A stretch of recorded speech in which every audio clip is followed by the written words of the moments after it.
सुप्रभात। नमस्कार दोस्तों, थिंक आईएएस में आपका बहुत बहुत स्वागत। आज हम दृष्टि आईएएस के एथिक्स सब्जेक्ट पर चर्चा कर रहे हैं, जिसमें हम महात्मा गांधी के नैतिक विचारों पर चर्चा करेंगे। चलिए चर्चा की शुरुआत करते हैं। महात्मा गांधी नव्य वेदांत दर्शन की परंपरा में आने वाले प्रमुख विचारक हैं। नव्य वेदांत के अन्य विचारकों में या व्याख्याकारों में स्वामी विवेकानंद और रविन्द्रनाथ टैगोर प्रमुख हैं। नव्य वेदांत जगत को भ्रम या असार मानने के स्थान पर ईश्वर की अभिव्यक्ति मानता है। प्रकृति के कण-कण में ईश्वर व्याप्त है और इस रूप में प्रत्येक मानव में भी ईश्वर है। इसलिए नव्य वेदांत के अधिकांश विचारक मानव सेवा को ही प्रभु सेवा मानते हैं। इस प्रकार नव्य वेदांत अपने आध्यात्मिक आधार के बाद भी एक मानववादी तथा इहलोकवादी दर्शन है। गांधी इसके प्रमुख विचारक है, जिनका वर्तमान भारतीय जनमानस में सबसे गहरा प्रभाव है। पृष्ठभूमि: महात्मा गांधी का दर्शन अनेक विचारधाराओं से मिलकर बना है। उन्होंने सभी विचारधाराओं और दर्शनों को परखा और उसका सार ग्रहण किया, परंतु किसी भी विचारधारा में बहे नहीं। महात्मा गांधी पर सर्वाधिक प्रभाव उपनिषद दर्शन तथा गीता का है।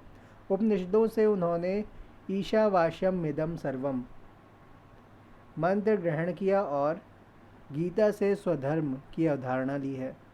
जैन धर्म के पंचव्रतों का उन पर गहरा प्रभाव है। इसके अतिरिक्त बौद्ध तथा योग दर्शन का भी उन पर प्रभाव है। गांधी जी ने पश्चिमी धर्मों व दर्शन से भी बहुत कुछ सीखा है।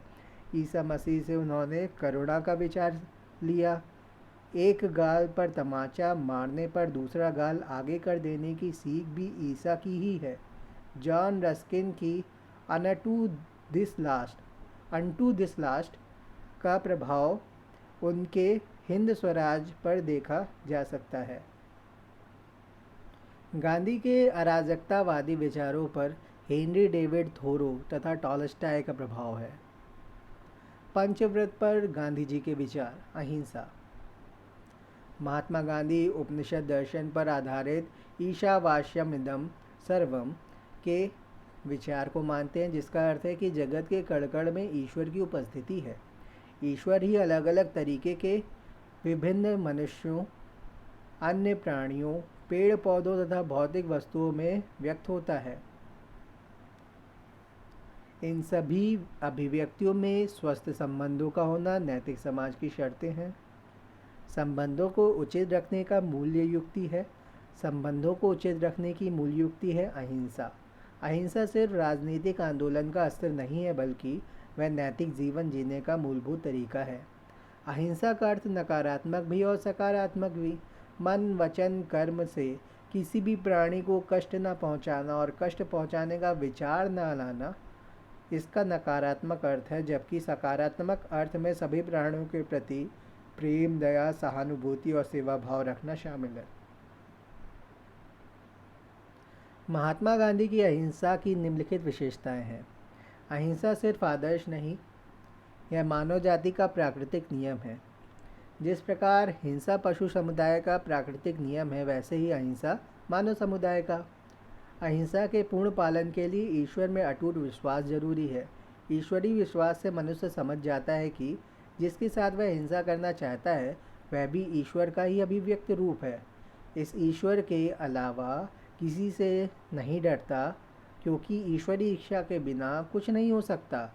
अहिंसा अव्यवहारिक नहीं है, बल्कि वह एकमात्र व्यवहारिक मार्ग है।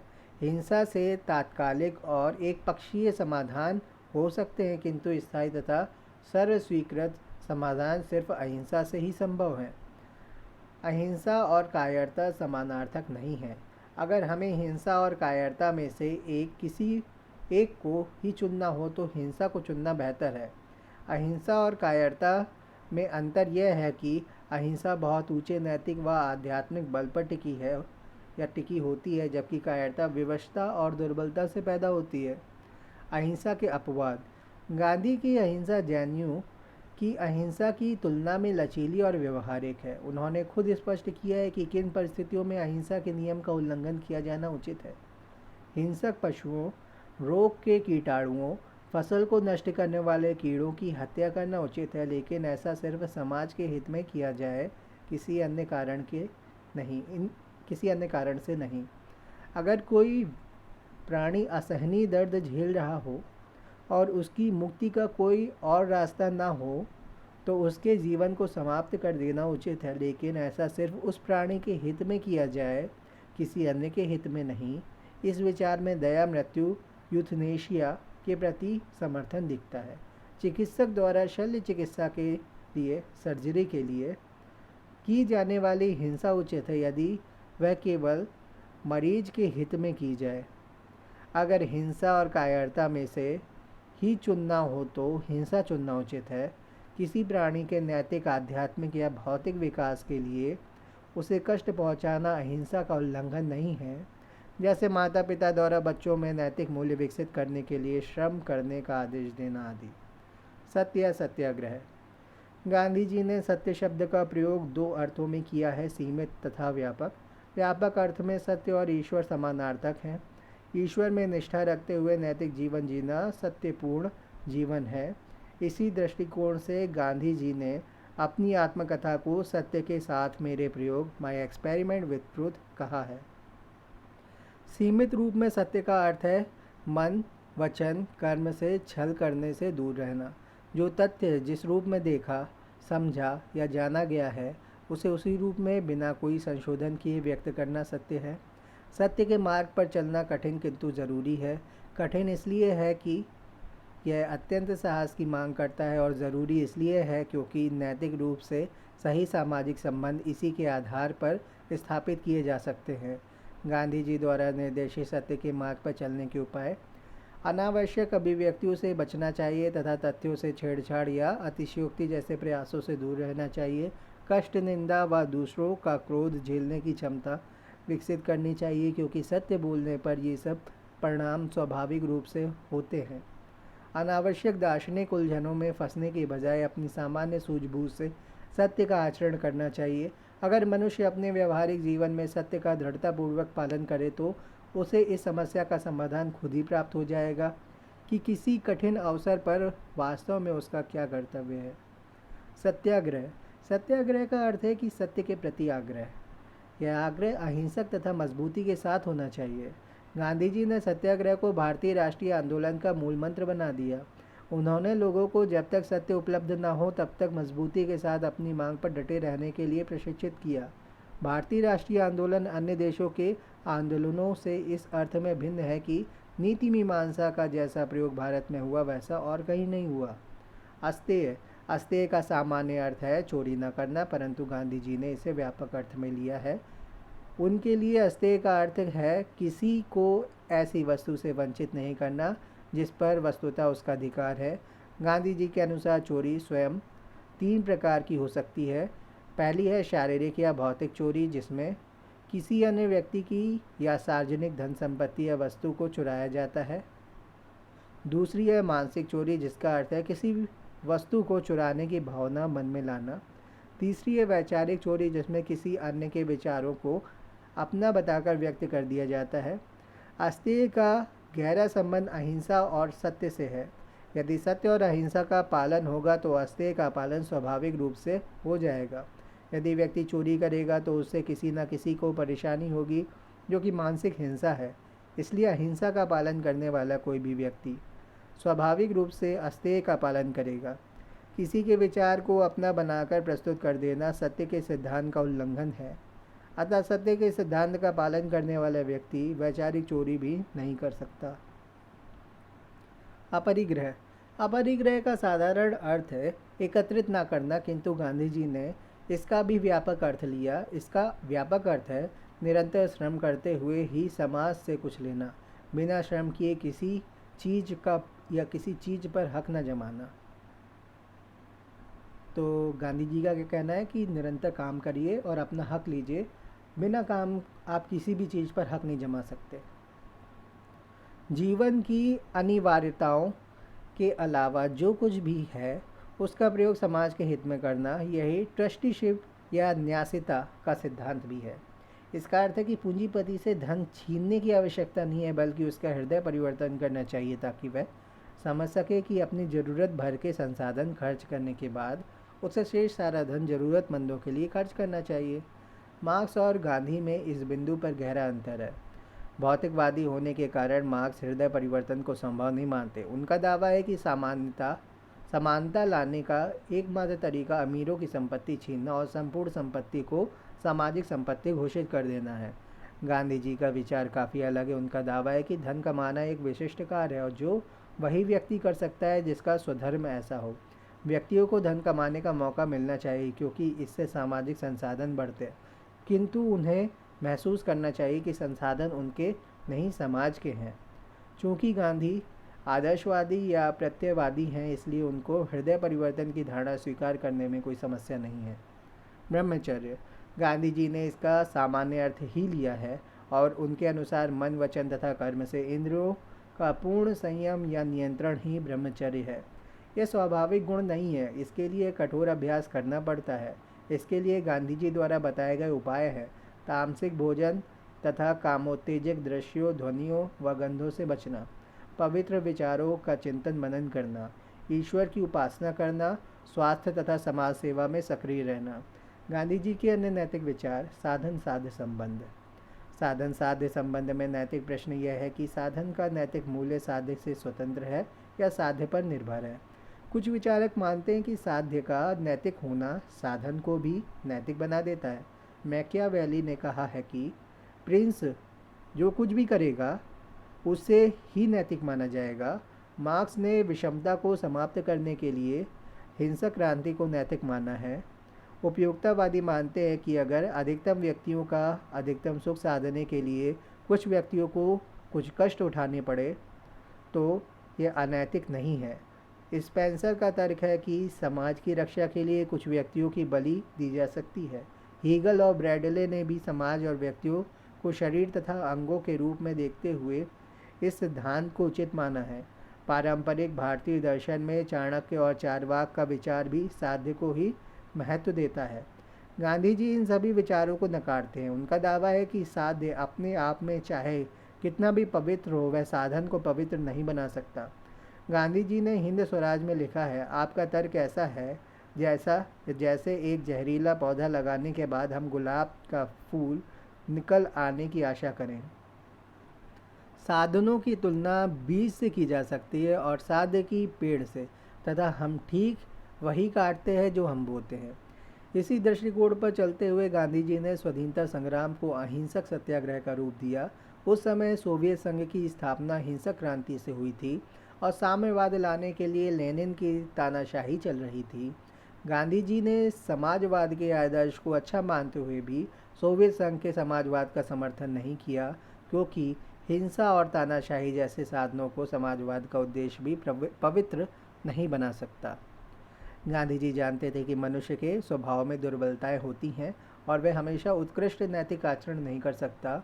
उन्होंने माना है कि अत्यंत विरल परिस्थितियों में अशुभ साधन को चुनना जरूरी हो सकता है, किंतु ऐसे साधनों से प्राप्त होने वाले साध्य को पूर्णतः नैतिक नहीं माना जा सकता। हृदय परिवर्तन, गांधी जी की नीति मीमांसा का एक मुख्य सिद्धांत हृदय परिवर्तन से जुड़ा है। मार्क्स का मानना है कि बिना भौतिक स्थितियों को बदले हम किसी के विचार नहीं बदल सकते। इसके विपरीत महात्मा गांधी की राय है कि किसी भी व्यक्ति के विचार बदले जा सकते हैं, बशर्ते उसके लिए उपयुक्त परिस्थितियां हों। गांधी जी का यह सिद्धांत उनकी नव्य वेदांत पर आधारित प्रत्ययवादी तत्व मीमांसा से जुड़ा है। प्रत्ययवादी आइडियलिज्म या आदर्शवाद मानता है कि मूल सत्ता चेतना या विचारों की है और उससे भौतिक स्थितियां निर्धारित होती हैं। इसका अर्थ है कि किसी व्यक्ति की चेतना या उसके विचार बदले जा सकते हैं और इस परिवर्तन के बाद उसके जीवन का भौतिक पक्ष अपने आप बदल जाएगा।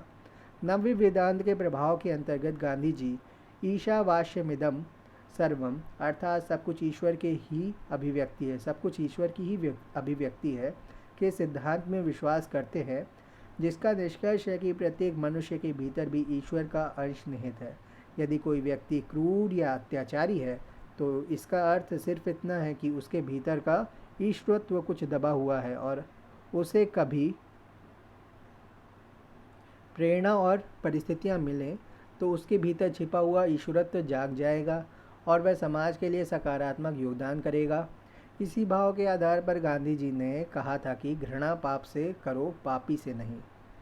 गांधी जी ने भारतीय इतिहास के कुछ उदाहरणों की चर्चा इस संदर्भ में की है, जैसे वाल्मीकि, अंगुलीमाल और अशोक। जिस समय हिटलर विभिन्न देशों पर आक्रमण कर रहा था, तो गांधी जी ने स्विट्ज़रलैंड के एक दल को सलाह दी थी कि वे अगर हिटलर से युद्ध करने की बजाय अहिंसा के भाव से निहत्थे होकर सामना करेंगे, तो उन्हें तुलनात्मक रूप से कम नुकसान होगा, क्योंकि क्रूर व्यक्ति भी लगातार निर्दोषों को नहीं मार सकता।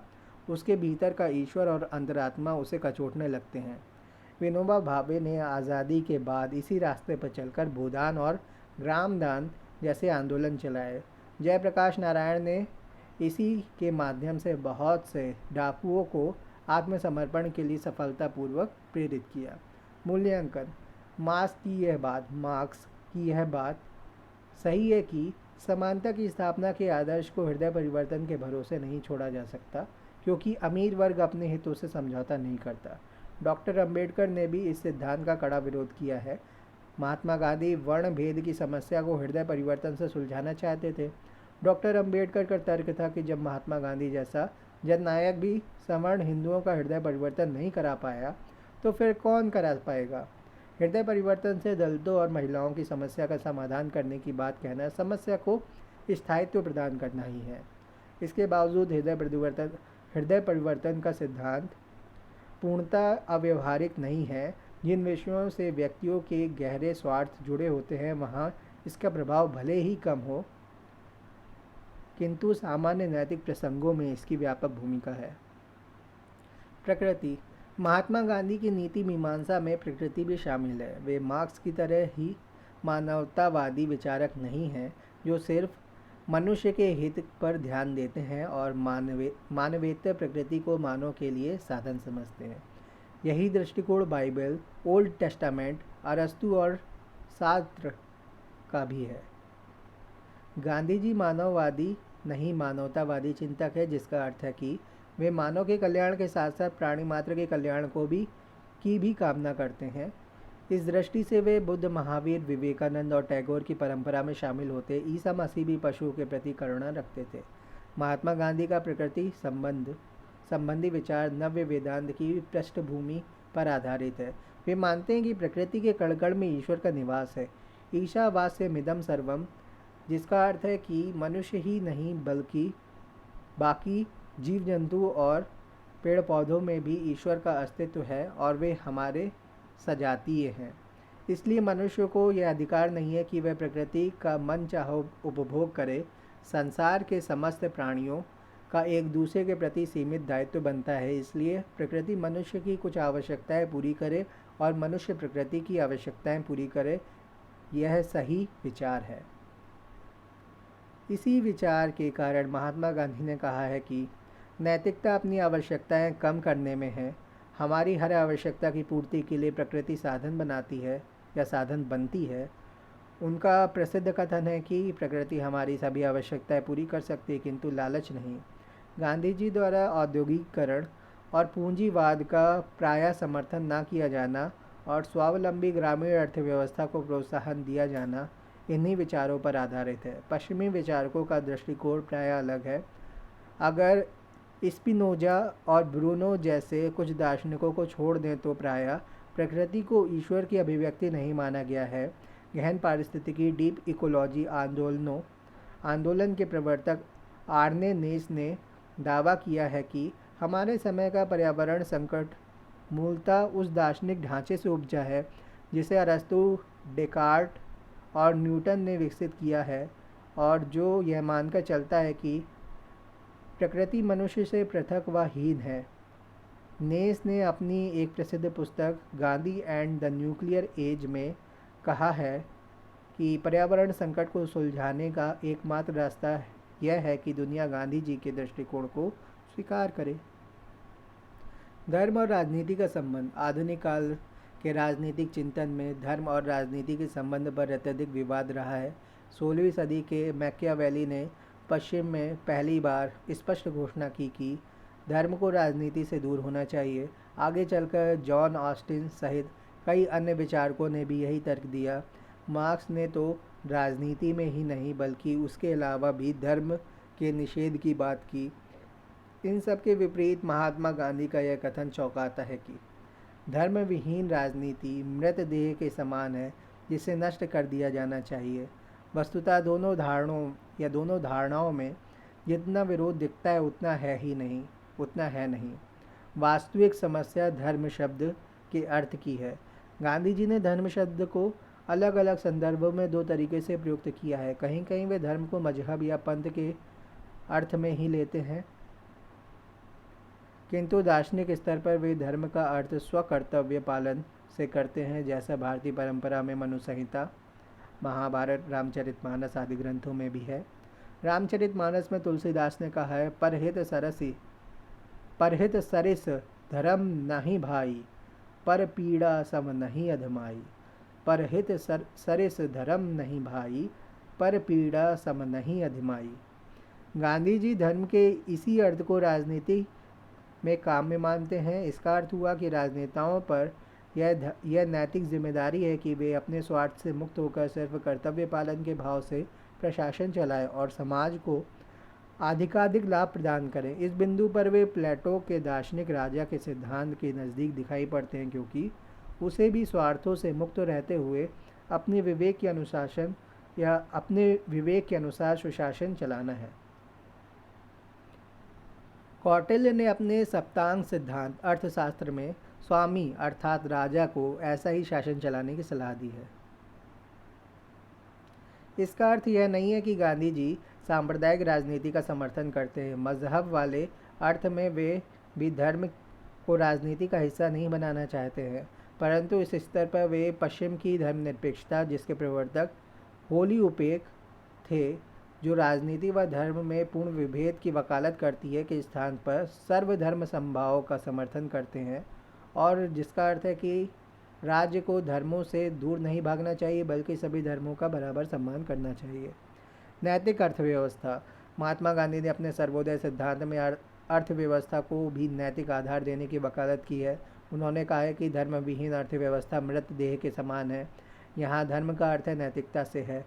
नैतिक अर्थव्यवस्था की पहली शर्त है अपरिग्रह का मूल्य।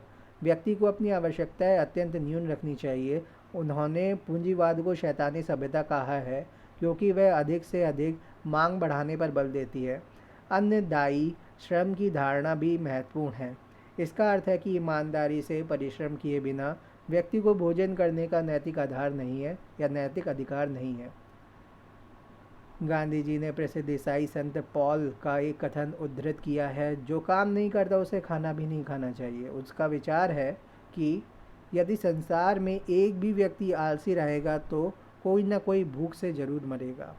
गांधी जी का दावा है कि विभिन्न श्रमों का मूल्य समान होता है। बौद्धिक श्रम और शारीरिक श्रम को बराबर आंकना चाहिए। नाई और वकील की आय बराबर होनी चाहिए, क्योंकि दोनों की मानवीय आवश्यकताएं बराबर हैं। वे पूंजीवाद के सिद्धांत के खिलाफ है कि व्यक्ति के श्रम का मूल्य बाजार तय करेगा। जॉन रस्किन का यह सिद्धांत उन्हें प्रिय है कि श्रम का मूल्य मांग व आपूर्ति की यांत्रिक सिद्धांत के आधार पर नहीं बल्कि न्याय के आधार पर तय होना चाहिए। गांधी जी एक ऐसी अर्थव्यवस्था चाहते हैं जो सभी की ज़रूरतों का ध्यान रखे। पूंजीवाद कमज़ोरों का ध्यान नहीं रखता। उपयोगितावाद भी सिर्फ अधिकतम व्यक्तियों पर बल देता है। गांधी जी की चिंता उस आखिरी आदमी की है जो इन व्यवस्थाओं में पिस जाता है। उनका कथन है, तुमने जो सबसे गरीब और सबसे कमज़ोर आदमी देखा हो उसका ध्यान करो और फिर अपने दिल से पूछो कि तुम जो कदम उठाना चाहते हो क्या इससे उस आदमी को कोई फ़ायदा होगा। यही विचार सर्वोदय अर्थात सभी का उदय तथा अंत्योदय जैसे कार्यक्रमों का आधार बना। गांधी जी ने समाजवाद का समर्थन किया है, किंतु हिंसा पर आधारित मार्क्सवाद का नहीं। वे मानते हैं कि आर्थिक संसाधन व्यक्ति के नहीं समाज के होते हैं। उन्होंने भारतीय वेदांत परंपरा को समाजवाद से जोड़ दिया, जैसा विवेकानंद ने भी जोड़ा है। उनका कथन है, सच्चा समाजवाद तो हमें अपने पूर्वजों से प्राप्त हुआ है, जो हमें यह सिखा गए हैं कि सबे भूमि गोपाल की, इसमें मेरी तेरी की सीमाएं नहीं हैं। ये सीमाएं मनुष्य द्वारा निर्मित हैं और वे उन्हें तोड़ भी सकते हैं। सर्वोच्च शुभ। गांधी जी के अनुसार व्यक्ति के जीवन का उद्देश्य आत्मिक विकास है। सर्वोच्च शुभ की यह धारणा नव्य वेदांत पर आधारित है। उनका मानना है कि प्रत्येक व्यक्ति में ईश्वर का अंश विद्यमान है। अपने स्वधर्म के अनुसार जीते हुए व्यक्ति को अपने भीतर निहित ईश्वरीय संभावना का पूर्ण विकास करना चाहिए। चूँकि प्रत्येक व्यक्ति का स्वधर्म अलग है, इसलिए सभी के आत्मिक विकास का रास्ता भी अलग ही होगा। अगर कोई व्यवस्था सभी को एक ही ढांचे में बांध देना चाहती है तो वह अनैतिक है, क्योंकि वह व्यक्तियों के स्वधर्मों का सम्मान नहीं करती। इस बिंदु पर गांधी जी व्यक्तिवादी दार्शनिक हो जाते हैं। आमतौर पर व्यक्तिवादी और समाजवादी विरोधी शब्द हैं, पर गांधी जी एक साथ दोनों वर्गों में शामिल हैं। वे समाजवादी इस अर्थ में हैं कि सभी संसाधन समाज के हैं और व्यक्ति को चाहिए कि अपनी ज़रूरतों की पूर्ति के अलावा शेष संसाधन समाज के हित में ही खर्च करे। दूसरी ओर वे व्यक्तिवादी इस अर्थ में हैं कि वे प्रत्येक व्यक्ति का स्वतंत्र व्यक्तित्व या स्वधर्म मानते हैं और कहते हैं कि उसे बाह्य दबावों से मुक्त होकर अपने विशिष्ट स्वधर्म के अनुसार आत्मिक विकास करना चाहिए। राज्य संबंधी विचार दर्शन के स्तर पर गांधी जी अराजकतावादी अनार्किस्ट विचारक हैं और यह धारणा भी उनके नीति शास्त्र से जुड़ी है। इसका अर्थ है कि वे आदर्श स्थिति में राज्य के अस्तित्व का निषेध करते हैं। राज्य दो कारणों से बुरा है। पहला, राज्य के होने का अर्थ ही है कि वह हिंसा की ताकत सेना और पुलिस के सहारे टिका होगा, जो अहिंसा के आदर्श के विपरीत है।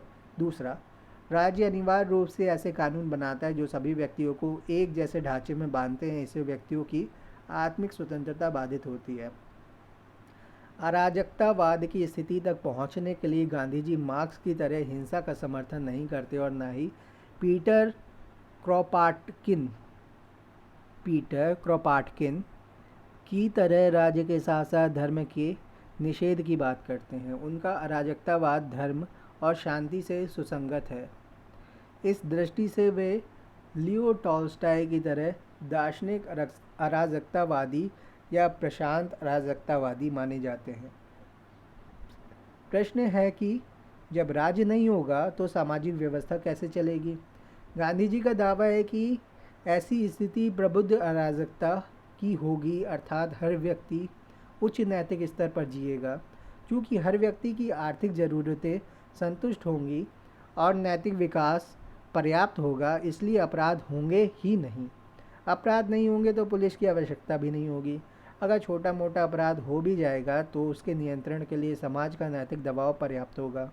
सेना की भी ज़रूरत नहीं होगी, क्योंकि ऐसे नैतिक स्तर के मनुष्य युद्ध नहीं शांति चाहते हैं। क्योंकि ऐसे नैतिक स्तर के मनुष्य युद्ध नहीं शांति चाहते हैं। अगर युद्ध हो गया तो प्रत्येक व्यक्ति अपनी स्वाधीनता के लिए खुद सैनिक की भूमिका में आ जाएगा।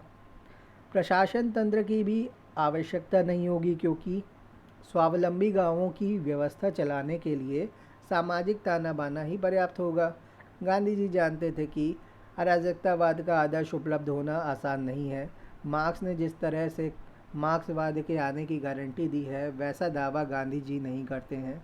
उन्हें विश्वास है कि राम राज्य अर्थात अराजकतावाद आएगा जरूर, पर कब और कैसे का दावा करना संभव नहीं है।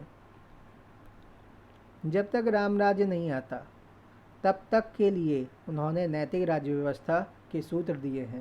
पहला, राज्य की शक्तियाँ जितनी कम हो उतना बेहतर। थॉरो का प्रभाव, लोकतंत्र का समर्थन किंतु दलविहीन लोकतंत्र के पक्ष में। सत्ता का स्थानांतरण नीचे से ऊपर की ओर होना चाहिए। प्रत्यक्ष चुनाव सिर्फ ग्रामीण पंचायत के स्तर पर हो, जिसके पास विधायी, कार्यपालक और न्यायिक शक्तियाँ हों। इसके ऊपर के सभी चुनाव इस तरह से हों कि नीचे के पदाधिकारी अपने से ऊपर स्तर के सदस्यों को चुनें। गांव के ऊपर तालुका, उसके ऊपर जनपद, उसके ऊपर प्रदेश और उसके ऊपर देश की पंचायत होनी चाहिए। राष्ट्रीय पंचायत या देश की सरकार का मुख्य कार्य सिर्फ यही होना चाहिए कि वह देश को एक रख सके। इसी विचार को स्पष्ट करते हुए जयप्रकाश नारायण ने कहा था कि राज्य ट्रेन के खतरे की जंजीर के समान है। ट्रेन की खतरे की जंजीर के समान हो। यात्रियों का ध्यान सदैव इस जंजीर पर केंद्रित नहीं रहता, किंतु संकट के समय वे इसका प्रयोग करते हैं। गांधी जी लोक कल्याणकारी राज्य का भी उत्साहपूर्वक समर्थन नहीं करते, क्योंकि लोक कल्याण के नाम पर राज्य की शक्तियाँ बढ़ जाती हैं और व्यक्ति की आत्मिक स्वतंत्रता बाधित होती है। धर्मनिरपेक्षता एवं सर्वधर्म समभाव। गांधी जी ने धर्मनिरपेक्षतावाद के पश्चिमी विचार का समर्थन नहीं किया है। फिर से देख लेते हैं। गांधी जी ने धर्मनिरपेक्षतावाद के पश्चिमी विचार का समर्थन नहीं किया है। उनका दावा है कि हर समाज को अपनी विशेष स्थितियों के अनुसार ही आदर्श निर्धारित करने चाहिए। पश्चिम को धर्म से समस्या थी क्योंकि वहाँ धर्म के सत्तावादी रूप ने अंधकार युग को जन्म दिया था। भारत की समस्या धर्म नहीं सांप्रदायिकता है। सांप्रदायिकता का सही समाधान सभी संप्रदायों में प्रेम की भावना अर्थात सर्वधर्म समभाव है, ना कि धर्मनिरपेक्षता। सर्वधर्म समभाव का अर्थ ही है सभी धर्म बराबर हैं, अतः हमें सभी के प्रति समान भाव रखना चाहिए। यह धर्म सहिष्णुता से ऊपर का मूल्य है क्योंकि सहिष्णुता में बराबरी का भाव शामिल नहीं है। यह सर्वधर्म सद्भाव से भी ऊपर का मूल्य है क्योंकि सद्भाव में भी सभी के प्रति अच्छा भाव तो शामिल है किंतु बराबरी का भाव नहीं है। सर्वधर्म समभाव का दार्शनिक आधार यह है कि परम तत्व या ईश्वर एक ही है और विभिन्न धर्म मजहब उसी तक पहुंचने के विभिन्न रास्ते हैं। हम जिस भी धर्म में जन्म लेते हैं उसी के रास्ते का ईमानदारी से पालन करें तो परम तत्व तक पहुंच सकते हैं। ना कोई धर्म ऊंचा है ना नीचा। इसी धारणा का परिणाम है कि गांधी जी धर्मांतरण के घोर विरोधी हैं। उनका तर्क है कि जब सब धर्म बराबर हैं और सभी का लक्ष्य भी समान है तो किसी धर्म को या किसी को धर्म बदलने की क्या ज़रूरत है, तो धर्म परिवर्तन नहीं करना चाहिए, कन्वर्जन के खिलाफ है। वे ईसाई मिशनरियों द्वारा धर्मांतरण के घोर विरोधी हैं। अपनी एक पुस्तिका यदि मैं तानाशाह होता में साफ लिखा है कि अगर मैं तानाशाह होता तो पहले ही दिन ईसाई मिशनरियों को भारत से निकाल बाहर कर देता। गांधी जी के धर्म संबंधी विचारों का सार। धर्म के दो अर्थ हैं, नैतिकता और मजहब। नैतिकता वाले अर्थ में धर्म जीवन का सार तत्व है। अगर वह ना हो तो राजनीति और अर्थव्यवस्था मृतदेह के समान हो जाती है। मजहब वाले अर्थ में धर्म राजनीति में नहीं आना चाहिए। जहाँ तक धर्म के मजहब वाले अर्थ का सवाल है तो सभी धर्म बराबर है। धर्मांतरण निरर्थक है। हमें सभी धर्मों को बराबर समझना चाहिए। सर्वधर्म समभाव। वर्ण व्यवस्था संबंधी विचार। महात्मा गांधी का जन्म एक वैष्णव हिंदू परिवार में हुआ था। पारिवारिक संस्कारों का उन पर पर्याप्त प्रभाव था जिसकी गहरी छाप उनके सामाजिक दर्शन पर स्पष्टतः दिखाई देती है। गांधी जी वर्ण व्यवस्था के समर्थक हैं। हालांकि जाति व्यवस्था और अस्पृश्यता का उन्होंने हमेशा कठोर विरोध किया है। गांधी जी ने अपनी कई पुस्तकों तथा लेखों में वर्ण व्यवस्था से संबंधित विचार प्रस्तुत किए हैं, जिसमें सबसे महत्वपूर्ण उनकी पुस्तक हिंदू धर्म। उनके प्रमुख विचार इस प्रकार हैं। वे बताते हैं कि वर्ण व्यवस्था मनुष्य द्वारा निर्मित नहीं बल्कि प्रकृति या ईश्वरीय व्यवस्था है। वे लिखते हैं यह मानवीय आविष्कार नहीं अपितु प्रकृति का अपरिवर्तनीय नियम है जो न्यूटन के गुरुत्वाकर्षण के नियम के समान सर्वत्र विद्यमान तथा सदैव क्रियाशील रहता है। उन्होंने यह भी कहा है कि वर्ण व्यवस्था सिर्फ भारत के लिए आदर्श नहीं है बल्कि सार्वभौमिक व्यवस्था है जो विश्व के सभी मनुष्यों की समस्याओं का समाधान कर सकती है। गांधी जी के अनुसार वर्ण व्यवस्था हिंदू धर्म का अनिवार्य अंग है, वैकल्पिक नहीं। यदि कोई व्यक्ति वर्ण व्यवस्था को नहीं मानता तो उसे हिंदू मानना उनके लिए संभव नहीं है। वे लिखते हैं कुरान को ना मानकर कोई मनुष्य मुसलमान और बाइबल को ना मानकर कोई मनुष्य ईसाई कैसे रह सकता है। मैं नहीं जानता कि जो व्यक्ति जाति भेद अर्थात वर्ण को नहीं मानता वह अपने को हिंदू कैसे कह सकता है। गांधी जी के अनुसार वर्ण व्यवस्था श्रम विभाजन की प्रणाली है जो समाज में श्रम की ज़रूरत और श्रम की उपलब्धता में समन्वय करती है। उनके अनुसार वर्ण व्यवस्था का मतलब सिर्फ इतना है कि हम जीविकोपार्जन के लिए उन पैतृक व्यवसायों का अनुसरण करें जो हमारे पूर्वज करते रहे हैं। गांधी जी ने वर्ण व्यवस्था को वंशानुगत माना है, अर्थात वे मानते हैं कि वर्ण का निर्धारण जन्म से ही होता है।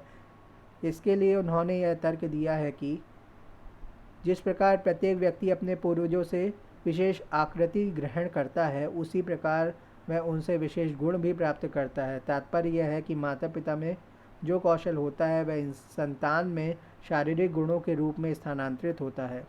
गांधी जी स्पष्टतः मानते हैं कि हर व्यक्ति को अपने पैतृक व्यवसाय का ही पालन करना चाहिए या व्यवसाय का ही चयन करना चाहिए, किंतु इसका अर्थ यह नहीं है कि वह निम्न वर्ण के व्यक्तियों को ज्ञान प्राप्ति से वंचित करते हैं। वे चाहते हैं कि ज्ञान की प्राप्ति हर व्यक्ति करे, किंतु आजीविका का निर्धारण अपने वर्ण के अनुसार करें। उन्होंने लिखा है, शूद्र को ज्ञान प्राप्त करने का उतना ही अधिकार है जितना ब्राह्मण को, किंतु यदि वह अध्यापन द्वारा जीविकोपार्जन का प्रयास करता है तो वह अपनी स्थिति से पतित होता है। गांधी जी इस बात को लेकर इतने आग्रहशील हैं कि यदि किसी व्यक्ति को अपने वर्ण आधारित व्यवसाय में रुचि ना हो तो भी उसे परिवर्तन का अवसर नहीं देते। वे साफ कहते हैं कि प्रत्येक व्यक्ति को केवल अपने पैतृक व्यवसाय में रुचि रखनी चाहिए, क्योंकि जन्मगत पैतृक व्यवसाय का चयन अनुचित नहीं बल्कि एक महान आदर्श है। गांधी जी ने कई तर्कों के द्वारा वर्ण व्यवस्था में अपने विश्वास को पुष्ट किया है। उनके अनुसार वर्ण व्यवस्था का पहला काम यह है कि इससे आजीविका की प्राप्ति होती है और प्रत्येक व्यक्ति निरर्थक प्रतिस्पर्धा से बच जाता है। इससे उसे आध्यात्मिक विकास का मौका मिलता है।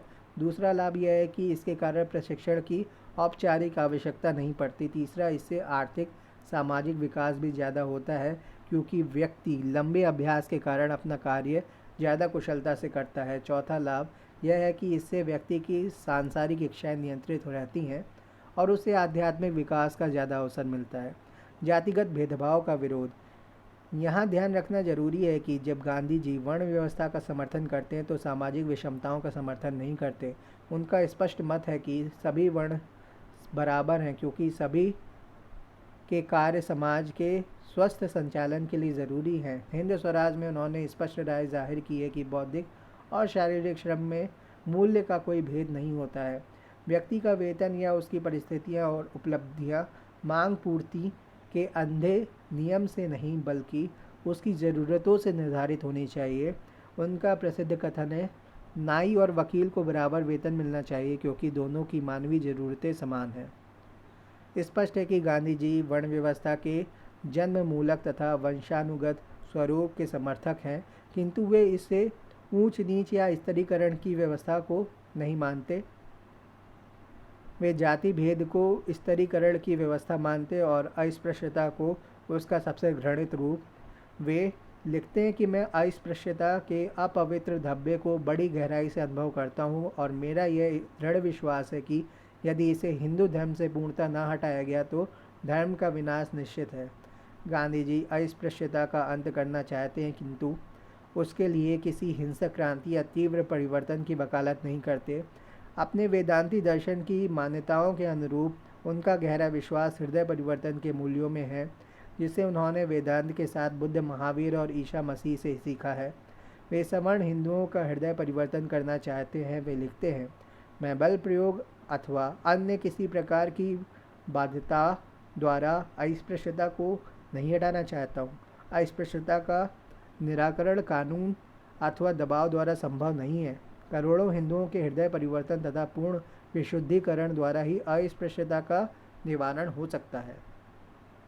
गांधी जी ने स्पष्टता दावा किया है कि अस्पृश्यता हिंदू धर्म का अनिवार्य अंग नहीं है। वे कहते हैं कि जिन महान ऋषि मुनियों ने वेद उपनिषद जैसे महान ग्रंथों की रचना की, वे इस अमानवीय व्यवस्था का समर्थन कैसे कर सकते हैं। वे यहाँ तक कहते हैं कि यदि शास्त्र इसका समर्थन करें तो भी मैं इसे नहीं स्वीकारूंगा, क्योंकि यह मानवीय अनुभव और तर्क बुद्धि के खिलाफ है। इसी विश्वास के तहत उन्होंने हरिजन शब्द का प्रयोग किया और निम्न वर्णों के मंदिर प्रवेश के लिए आंदोलन चलाया। आलोचना। हृदय परिवर्तन का मार्ग पर्याप्त नहीं माना जा सकता। जब गांधी जी जैसा राष्ट्रनायक सवर्ण हिंदुओं का हृदय परिवर्तन नहीं कर सका तो किसी और से ऐसी उम्मीद करना व्यर्थ ही है। वर्तमान में विज्ञान तकनीकी के विकास के कारण अनेक प्रकार के नए नए व्यवसाय विकसित हुए हैं, जिनके लिए अपेक्षित योग्यता इतनी ऊंची है कि उन्हें वंशानुगत बनाया ही नहीं जा सकता। उदाहरण के लिए, क्या एक डॉक्टर का बेटा अनिवार्यतः डॉक्टर ही बन सकता है?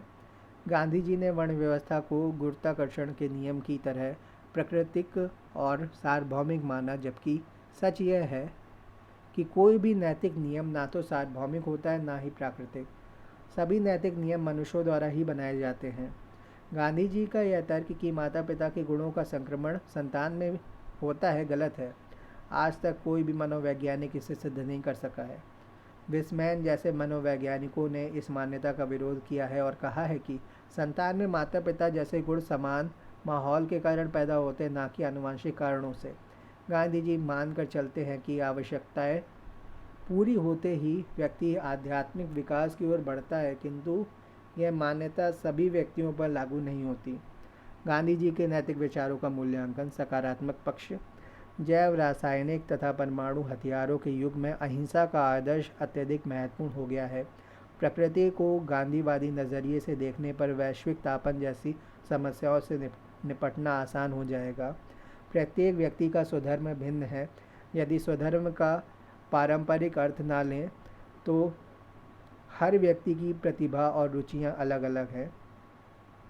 व्यक्ति को अपने स्वधर्म के अनुसार ही काम करना चाहिए, अर्थात प्रतिभा और रुचि के अनुसार काम करना चाहिए। इससे रोजगार से असंतुष्टि की समस्या समाप्त हो जाएगी। राज्य को कम शक्तियाँ देने की वकालत। आजकल यही विचारधारा प्रचलित है।